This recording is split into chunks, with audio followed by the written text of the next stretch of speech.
1절부터 같이 봉독합니다. 그날에 예루살렘에 있는 교회에 큰 박해가 있어 사도 외에는 다 유대와 사마리아 모든 땅으로 흩어지니라. 경건한 사람들이 스데반을 장사하고 위하여 크게 울더라.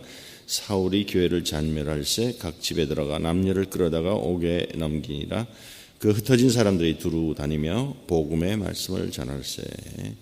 아멘. 오늘 교회 생활 세 번째 시간, 제목은 흩어주는 교회, 흩어주는 교회. 처치 라이프 더드 서먼입니다. 흩어주는 교회, 스캐터드 처치. 오늘 읽은 본문의 말씀은 예루살렘 교회가 핍박을 당하는 이런 장면이 나오고 있습니다. 예루살렘 교회 집사 중에 스데반이라는 집사님이 계셨습니다. 이분은 성령이 아주 충만한 이런 집사님인데 유대인들하고 기독교에 관해서 논쟁이 벌어졌습니다.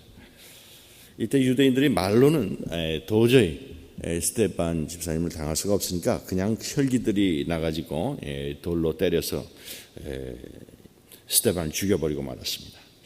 이 스데반을 죽여버린 유대인들은 그 다음에는 아주 대대적으로 예루살렘 교회에 핍박을 가하기 시작했습니다.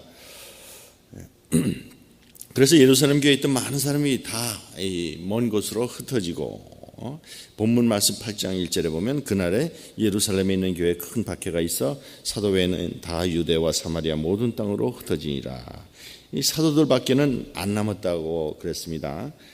그렇다 그래서 교인이 사도들 12명으로만 남고 교인이 이제 12명으로 줄었다, 그런 얘기는 아닙니다. 사실 핍박의 대상은 예루살렘과 그 인근 지역에 사는 사람으로서 크리스천이 된 그런 사람들은 그냥 놔두고 외국에서 이민 생활을 하다가 유대인의 명절인 이 유월절 또 오순절을 지내기 위해서 왔다가 예수를 믿게 된 그런 사람들, 이 사람들을 향한 핍박이었기 때문에 또 이 사람들이 교회에서 당시에 이제 큰 부분, 많은 부분을 차지하고 있었기 때문에 이분들이 이제 다 흩어지면서 예루살렘 교회가 쇠락하게 되는 것이죠.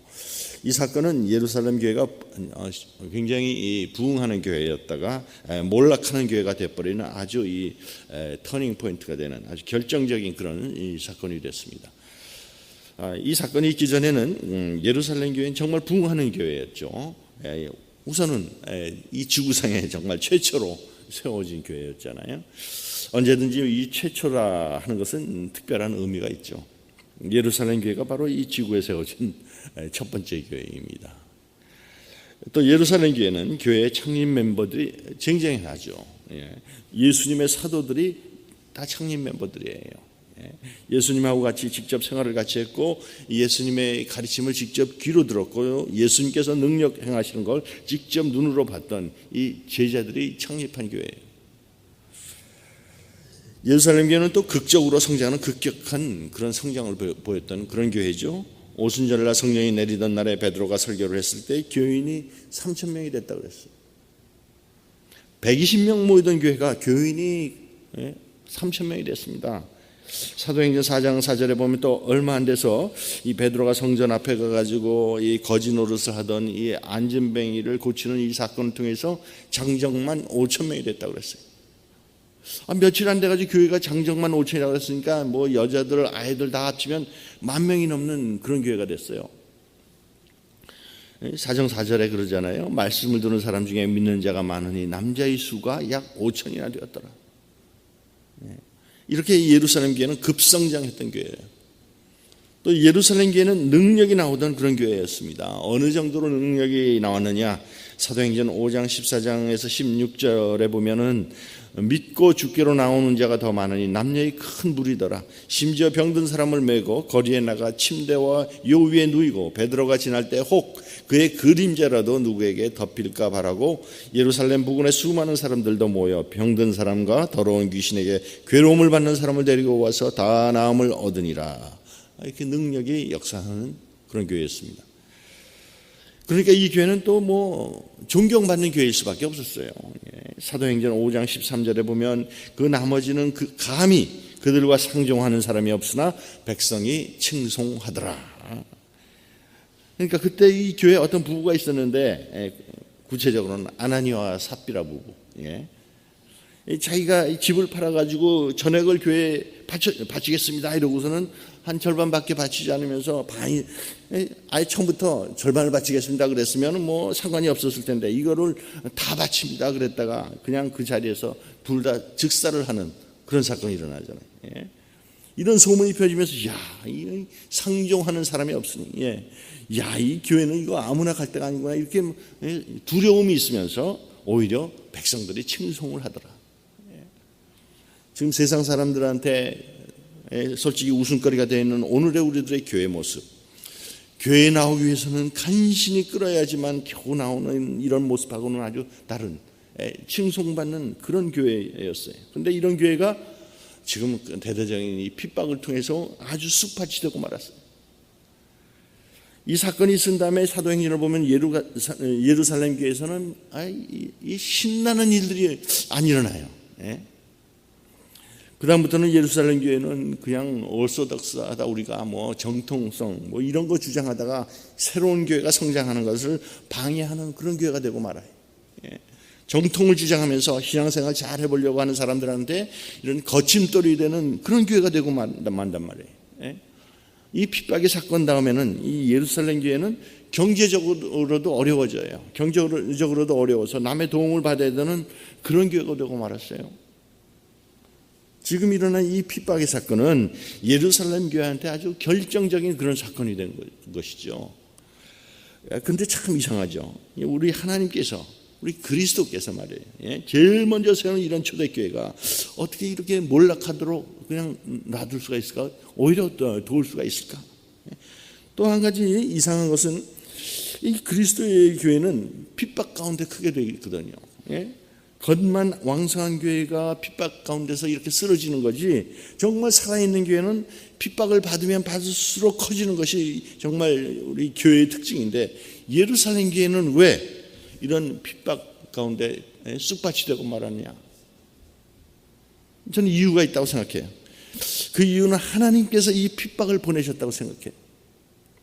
왜 하나님께서 이런 핍박을 허락을 하셨을까? 하나님의 뜻을 이루기 위해서는 도리가 없었습니다. 무슨 말인가? 하나님께서 예루살렘 교회를 세우셨을 때는 예루살렘 교회를 통해서 하시고 싶은 목적이 계셨어요. 사도행전 1절을 보면, 1장 8절을 보면, 오직 성령이 너에게 임하시면 너희가 권능을 받고 예루살렘과 온 유대와 사마리아와 땅끝까지 이르러 내 증인이 되리라 그러셨습니다. 얼마 지나면 너희가 성령을 받을 것인데 그 다음에 너희가 권능을 받을 거다. 그러고 나면 너희가 사는 예루살렘에 시작해서 그 인근 지역인 유대와 또 그 다음에는 유대인으로서 딴 외국인하고 결혼해서 사는 이 사마리아, 즉 사촌에 해당하는 사마리아와 또 한 걸음 더 나아가서는 비유대인들이 사는 이 땅끝까지 이르러서 증인이 되라고 사명 주셨단 말이에요. 약속대로 성령이 내렸어요. 약속대로 교인이 증가를 했습니다. 약속대로 능력이 나오는 교회가 됐어요. 약속대로 성장하는 교회가 됐다고요.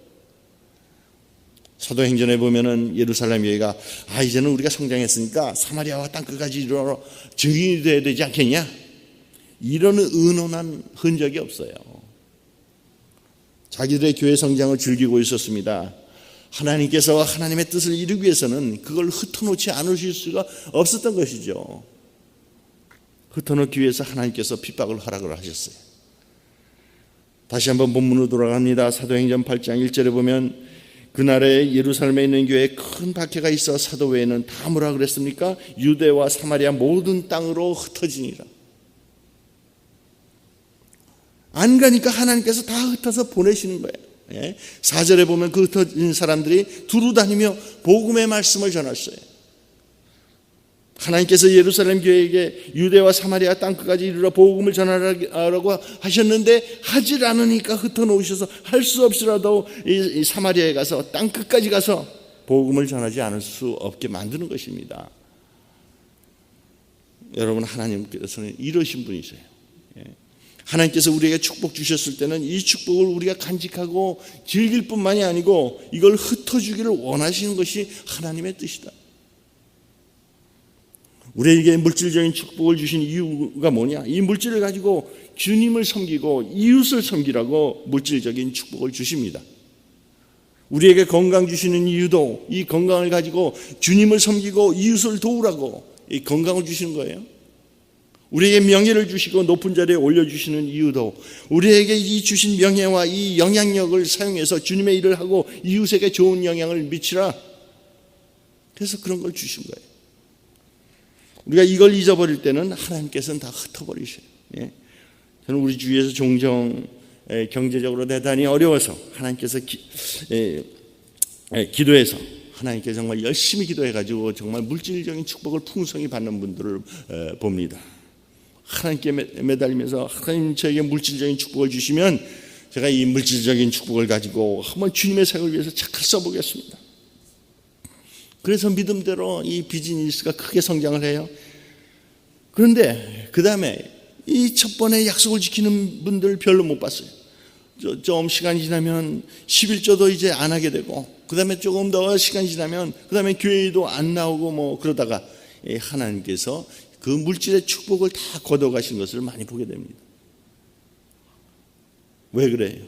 하나님께서 물질의 축복을 주시는 거 이거는 흩어서 주와 이웃을 위해 쓰라고 그런 건데 꽉 움켜쥐다가 자기 믿음 생활까지 까먹을 것 같으니까 차라리 너 물질 없이 신앙생활 잘하는 게 낫다. 걷어가시는 거지. 또 이 질병 가운데서 정말 하나님 저를 고쳐주시면 제가 주를 위해서 잘 살아보겠습니다. 그러신 분도 하나님께서 기적적으로 고쳐주시는 것을 종종 보게 되죠. 그러나 하나님께서 건강을 회복시켜 주셨을 때 많은 분들이 옛날에 그 약속은 잊어버리고 하나님이 고쳐주셨다는 거 잊어버리고 그것도 뭐 결국 이게 잘 될 된 모양이다. 훌륭한 의사를 만나서 된 모양이다. 이러다가 하나님께 약속한 자기의 그 약속을 지키지 아니하고 오히려 주신 건강을 뭐 방탕을 위해서 쓰고 딴 것을 위해서 쓰니까 하나님께서 다시 그 건강을 걷어가시는 것을 종종 보게 됩니다. 차라리 건강하지 않을 것 같으면 하나님한테 매달릴 수밖에 없으니까 그래도 기도하는 기도의 사람 되지 않습니까?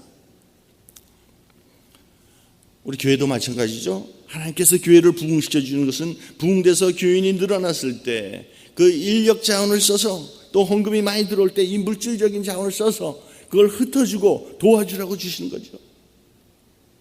우리가 그걸 잊어버리고 우리가 지금 부흥하고 있다 이런 것을 자랑하고 있으면 하나님께서 흩어버리시죠. 교회가 갈라지죠. 그래서 정말 일할 수 있는 귀한 분들을 딴 곳으로 보내버리시죠. 그래서 우리 교회는 흩어주는 그런 교회가 되어야 될 줄로 믿습니다. 물질로도 남을 돕고 우리 교회에 참 능력 있는 분들 많이 모여 있는데 이런 능력으로 남을 도울 수 있도록 하나님께서 주셨어요. 이런 능력들을 이웃을 위해서 써야 될 텐데 과연 어떻게 써야 될까? 그 중에 가장 중요한 것이 뭐 말할 필요도 없습니다. 이 교회가 전도하고 선교하는 거 아닙니까? 교회가 전도와 선교를 잊을 것 같으면 하나님께서는 이렇게 겉으로 풍성해 보일지 모르지만 그냥 흩어버리세요. 그래서 하나님께서 우리 교회는 목장교회를 통한 이런 전도의 꿈을 심어주셨는데 근데 제가 기도를 해도 선교에 관해서는 어떻게 하라고 분명한 그런 말씀이 없으세요? 그래서 곰곰이 그 의미를 깊이 생각해 봤습니다. 그거는 이미 있는 이 선교사님들, 선교 그 사역들을 도우라고 하는 주님의 뜻인 줄로 믿습니다. 우리 판비시 장로교회는 이미 4차에 걸쳐서 멕시코 선교를 열심히 해왔어요. 또 우리에게는 아프리카 이 케냐라는 선교의 장도 있습니다. 그렇다면 우리가 하나님께 받은 가장 큰 축복이 뭐냐? 가만히 보니까 우리 교회는요, 이 선교에 또 뜨거운 열정을 가진 분들이 많은 편이더라고요. 또 기술 전문직의 사람들도 많은 편이에요. 어떻게 하면 그러면 그런 갖고 있는 선교에 대한 뜨거운 열정과 이런 지식과 그 기술을 우리가 선교를 위해서 써볼까? 전도와 선교를 위해서 써볼까? 이제 우리 함께 고민하면서 우리가 가진 모든 재능과 은사와 이런 물질을 이웃과 세상에 흩어지는 참 아름다운 판비시 장로교회 성도님들 다 되시기를 주의 이름으로 축원합니다. 아멘. 기도하겠습니다. 하나님 아버지, 오늘 참 크게 부흥했던 초대교회 예루살렘 교회에 대해서 묵상했습니다. 그렇게도 급성장했고 능력이 나오던 예루살렘 교회 주위에 이 세상 사람들로부터 존경받던 그 교회가 크게 핍박을 받던 쑥밭이 되고 마는 그런 허망한 그런 상황을 돌아봤습니다. 아버지 하나님, 하나님께서 우리에게 축복 주셨을 때는 이걸 이웃에게 흩어주기를 원하신다는 것을 이 시간 참 깊이 깨닫습니다. 하나님께서 우리에게 축복 주신 이유는 복된 물질과 건강을 가지고 주님을 섬기고 이웃을 도우라고 주신 것인 줄로 믿습니다. 이런 하나님의 뜻을 잊어버릴 때 흩어버리신다는 이 진리를 저희들이 깨닫습니다. 하나님 아버지, 저희 교회와 성도들이 흩어지는 교회를 세워가게 하옵소서. 저희 교회와 성도들에게 내려주신 모든 하늘의 복들을 전도하여 선교에 힘쓰는 그런 자원이 되게 하옵소서. 그래서 세상에 흩어지는 교회로 우뚝 설 수 있도록 도와주시고 축복하옵소서. 예수님의 이름으로 기도합니다. 아멘.